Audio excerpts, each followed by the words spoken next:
Hey guys, Tom here from Metalloud, and I'm here to review the new album from Asking Alexandria called The Black.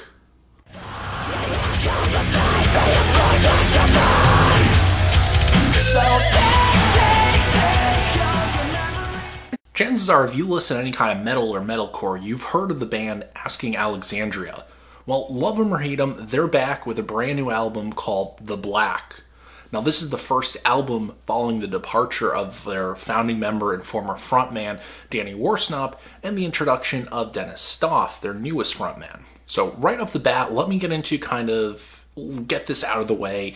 Comparisons between Danny Worsnop and Dennis Stoff. I think that Danny Worsnop was a better frontman. He had a little bit more charisma with his voice, and his range was a little bit more diverse than Dennis Stoff. However, Dennis Stoff does an excellent job on this album. He really fits in with the band, and it feels like this album was written with him in mind, and I feel like he was really part of that process. It doesn't feel like they wrote an album with Danny Worsnop and then Dennis Stoff just came in. It really does feel like this was written as an entirely new band, and yet everything feels familiar with this album as well, and it's definitely done in a very well done way. I do think that they really kind of try to work him in the way that they should. Now, he did have a similar style to Danny Worsnop if you've heard his other bands, and I think that was part of definitely what helped and what led him to become the new frontman, why they chose him. And it really feels like this is a cohesive band. It doesn't feel like this is Asking Alexandria featuring Dennis Stoff. It feels like this is Asking Alexandria. Of course, you're going to have fans who are going to be debating for the end of time who's the better frontman. Personally, I'm not exactly a huge fan of Asking Alexandria. I don't mind them. I just don't think they've really done anything that stands out. I enjoyed their last two albums, but again, nothing really kind of caught my attention in a way that I'm going to consider myself a real fan of this band to the point where I'm not looking to run out and go to the next Asking Alexandria show if they show up in my hometown or anything like that. But their music is enjoyable. I will check out their albums and just give them a chance, which something I feel a lot of people kind of do not do, mostly because of their fan base and the fact that they are, again, a bit generic and kind of towards the more mainstream side of metalcore. So now let's get into the actual album itself, The Black. So the album actually really kind of starts off well. The first couple tracks in here, including the title track, The Black, and their first single that they released, I Won't Give In, are a really good introduction into what we can expect from this band with a new frontman, and it's very similar to their old style. There's really no change in any way. A lot of that has to do with Ben Bruce's guitar work on here, which carries over from previous albums. I feel it's a little bit more toned down. They never really kind of push the envelope or were trying anything, but this album really feels like they have not strayed outside their comfort zone in any way on any of these songs.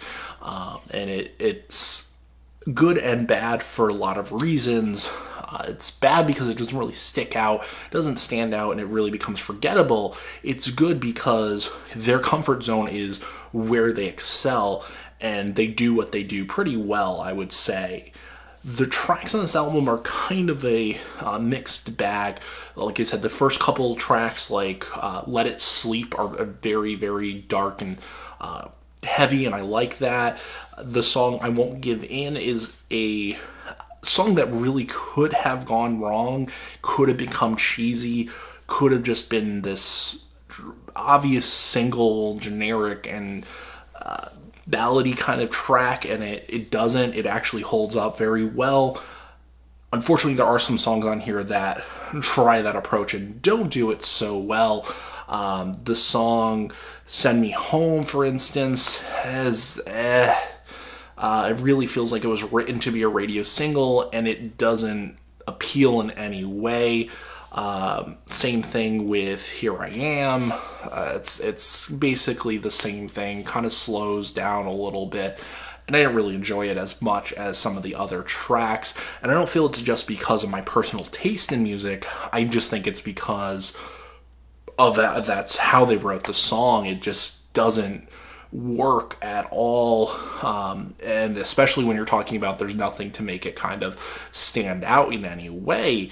And it's unfortunate because those songs really don't work, but you do have some other excellent tracks on here. Like, for instance, Undivided is probably my favorite track off this album, and it's got this awesome guitar riff. It's basically catchy metalcore done right. They kind of hit everything. You have moments where you're definitely going to be banging your head, but you have moments where you're going to be singing along because it's kind of catchy. And I think that song works very well, and it really kind of shows what Asking Alexandria does and what they do well.